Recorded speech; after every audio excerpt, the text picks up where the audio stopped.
पुराने वक्तों की बात है, जब जिंदगी सादा और लोग अपनी मेहनत पर गुजारा करते थे। एक सुनसान सहराई इलाके में शहर की चहल पहल से दूर दो दोस्त रहा करते थे। एक का नाम जमाल था और दूसरे का अली। दोनों पेशे से मजदूर थे, सादा दिल और मेहनती, मगर दौलत और वसाइल की दुनिया से काफी दूर। हर सुबह वो सूरज निकलने से पहले ही मजदूरी के लिए रवाना हो जाते। दिन भर की सख्त मेहनत के बाद शाम को जब थके हारे लौटते तो किसी दरख्त के साए तले बैठकर रोटी के चंद नवाले बांट लेते। उनकी दोस्ती में सादगी, खुलूस और एक खामोश सी वफादारी झलकती थी। लेकिन वक्त हमेशा एक सा नहीं रहता। एक दिन ऐसा आया जब उनके दरमियान एक सख्त झगड़ा हो गया।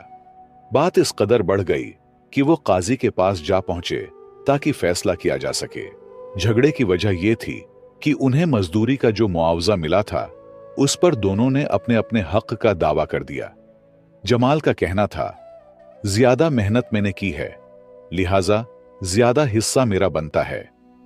अली ने फौरन जवाब दिया, मैंने भी काम बराबर से किया है, बल्कि ज्यादा, इसलिए मुझे ज्यादा मुआवजा मिलना चाहिए। कादी इन दोनों की बातें सुनकर हैरान रह गया। दोनों एक दूसरे पर इल्जाम लगा रहे थे और अपने हक का दावा कर रहे थे। वो दोनों कसम खाने पर भी तैयार थे। फैसला मुश्किल था क्योंकि बज़ाहिर दोनों ही मासूम और सच्चे नजर आ रहे थे और कोई सबूत भी न था जिसकी वजह से फैसला एक के हक में की जाए। मामला पेचीदा था और कोई गवाह या सबूत भी मौजूद न था। आखिरकार काजी ने अपने इख्तियारात का इस्तेमाल करते हुए खजाने से कुछ इजाफी अशरफियां मंगवाएं। फिर जो रकम दोनों मजदूरों ने अपनी अपनी मेहनत के बदले मांगी थी, काजी ने वो पूरी दोनों को दे दी। बज़ाहिर इंसाफ हो गया था, दोनों को वही मिला जो वो चाहते थे। लेकिन काजी का दिल मुतमईन न था, क्योंकि काजी का असल फर्ज सिर्फ मामले को खत्म करना नहीं होता, बल्कि हक और नाहक में तमेज करके इंसाफ को अपने सही अंजाम तक पहुंचाना भी होता है। अगर झूठ सच से न टकराए तो दोबारा ऐसे झगड़ों के दरवाजे खुल जाते हैं और मुजरिम अपने गुनाह से बच निकलता है। इसी सोच के तहत काजी ने इस मामले को अगरचे बज़ाहिर खत्म कर दिया, लेकिन दिल में यह अहद कर लिया कि वो इस सच तक जरूर पहुंचेगा। उसे यकीन था कि दोनों में से एक जरूर झूठा है और जो भी कसूरवार निकलेगा उसे सजा जरूर दी जाएगी। यूं वक्त का पहिया चलता रहा। दिन महीनों में बदलते गए और जिंदगी अपनी रफ्तार से आगे बढ़ती रही। मगर एक दिन फिर वही पुरानी तकरार लौट आई। जमाल गुस्से से भरा हुआ काजी के दरबार में हाजिर हुआ। चेहरे पर गम, दुख और गुस्सा एक साथ नुमायां थे। जमाल ने काजी के सामने फरियाद की, काजी साहब, मैंने अली को 10 अशरफियां कर्ज के तौर पर दी थीं। कई दिन हो चुके हैं, मैंने बार बार उसे याद दिलाया, मगर वो वापस करने का नाम ही नहीं ले रहा। काजी ने फौरन अली को बुलवाया ताकि उसकी भी सुनी जाए। अली हाजिर हुआ तो उसने बिल्कुल उल्टा दावा किया। बोला, काजी साहब, ये तो उल्टा मुझे झूठा बना रहा है। असल में मैंने उसे 10 अशरफियां कर्ज दी थीं। अब ये चालाकी से कहता है कि मैंने उससे कर्ज लिया है और ऊपर से 10 मजीद अशरफियां मांग रहा है। इंसाफ कीजिए काजी साहब। जमाल झट से बोल उठा, देखिए काजी साहब, कैसा झूठ बोल रहा है ये शख्स। मुझसे कर्ज लिया और अब उल्टा इल्जाम भी लगा रहा है। मेरा कर्ज वापस करने की बजाय अब मुझे ही धोखा देने लगा है। काजी दोनों को बगूर देखता रहा। मामला पहले से भी ज्यादा पेचीदा था। दोनों अपनी अपनी बात पर बज़द थे और दोनों ही खुद को सच्चा और दूसरे को झूठा साबित कर रहे थे। झूठ और सच के दरमियान फिर से एक दुंड चा गई थी, जिसे चीरकर असल हकीकत तक पहुंचना आसान न था। काजी ने जब यह नया मुकदमा सुना तो एक बार फिर उलझन में पड़ गया। अब की बार मामला सिर्फ मजदूरी या साबिका तनाजा नहीं था, बल्कि कर्ज जैसी नाजुक चीज का सवाल था और दोनों का दावा एक दूसरे की जद में था।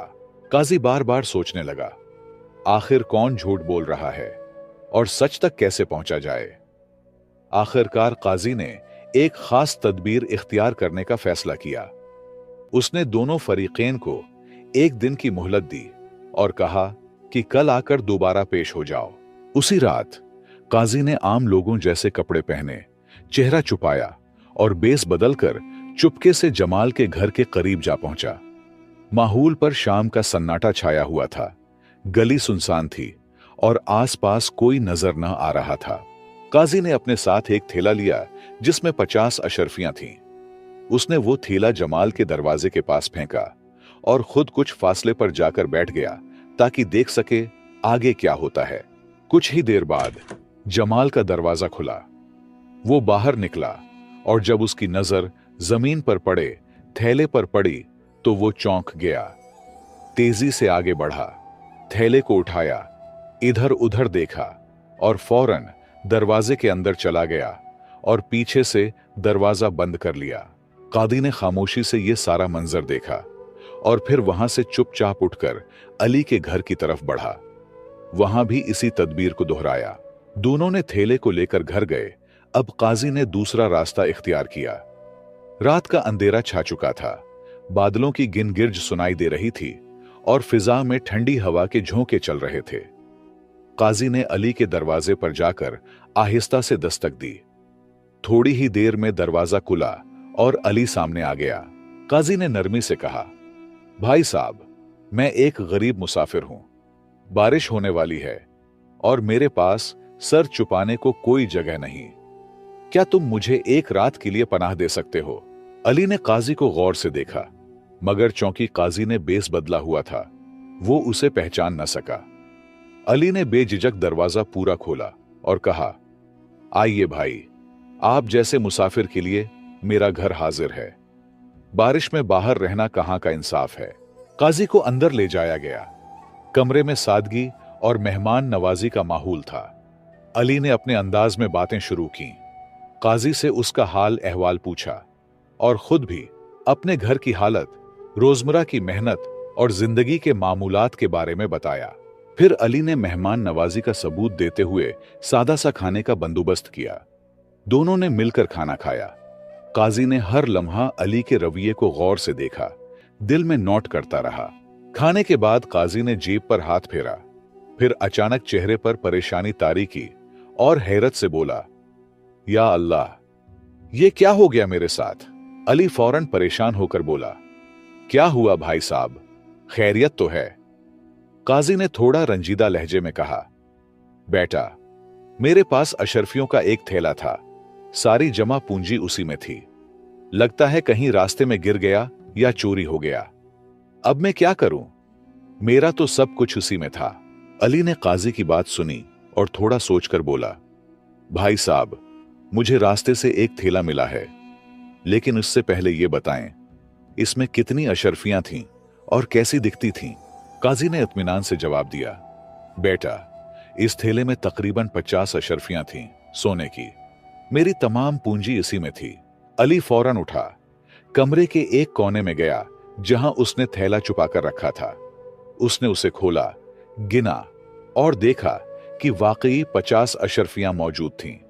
बगैर कोई सवाल किए उसने थैला वापस लाकर काजी को दे दिया। काजी ने दिल की गहराई से अली को देखा और उसकी ईमानदारी, मेहमान नवाजी और खुलूस से बेहद मुतासिर हुआ। वो दिल से दुआएं देने लगा, बेटा, तुम जैसे लोग दुनिया में कम होते हैं। अल्लाह तुम्हें इज्जत दे, रिज्क दे और सच्चाई पर कायम रखे। अली ने आजिजी से मुस्कुराकर सर झुका दिया। काजी उठने लगा तो अली ने अदब से कहा, भाई साहब, रात का वक्त है, अंधेरा है, बाहर बारिश भी हो सकती है। आप यहीं ठहर जाएं, सुबह चले जाना।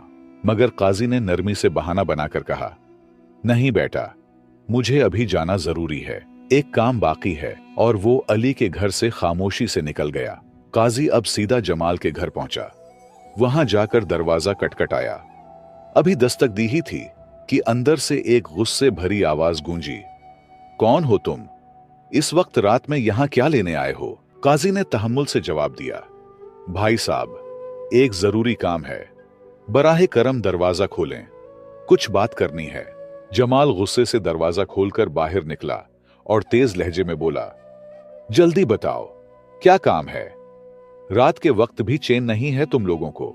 काजी ने नरमी से कहा, भाई साहब, मैं एक मुसाफिर हूं, आज की रात गुजारने के लिए किसी पनाह की तलाश में हूं।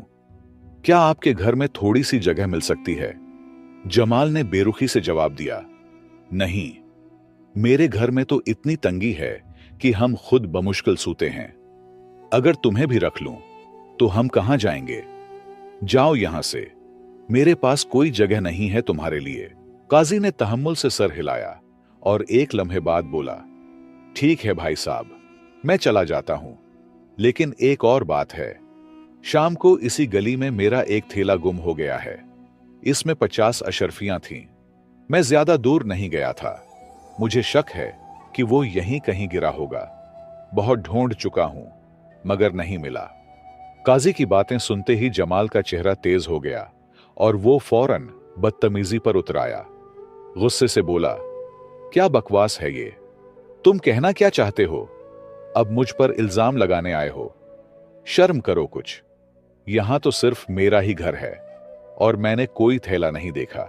काजी की इस पूरी तहकीक, छानबीन और खामोश मुशाहदे के पीछे एक गहरा मकसद छुपा हुआ था, जिनसे आप बहुत कुछ सीख जाओगे। लिहाजा काजी रात के वक्त अली और जमाल के रवैये को बगूर देखने के बाद खामोशी से अपने घर वापस लौट आया। सारी रात उसने जो कुछ देखा और सुना वो दिल में महफूज कर लिया। अब फैसला करने का वक्त था। सुबह होते ही काजी दरबार में जा बैठा। दरबार में लोगों की आमद शुरू हुई और कुछ ही देर में जमाल और अली को भी दरबार में पेश कर दिया गया। काजी ने संजीदा लहजे में दोनों की तरफ देखा और कहा, मैं एक बार फिर तुम दोनों को खबरदार कर रहा हूं। अब मुझे सच और झूठ दोनों का पता चल चुका है। मेरे पास आंखों देखा सबूत मौजूद है जो मैं इनकार करने वाले के सामने पेश करूंगा। लेकिन अगर कोई अपनी गलती मान ले, सच सच बता दे, तो शायद उसके साथ नर्म रवैया इख्तियार किया जाए। सजा से बचने का यही वाहिद रास्ता है। यह सुनकर जमाल फौरन बोल उठा। उसका लहजा ऊंचा और जबरदस्ती से भरा हुआ था। काजी साहब, मुझे तो आपका पिछला फैसला बिल्कुल ठीक लगा था। मैं आज भी वही कहता हूं जो कल कहा था। इंसाफ चाहिए मुझे। झूठा सिर्फ अली है। काजी ने खामोशी से जमाल को देखा, फिर अली की तरफ रुख किया।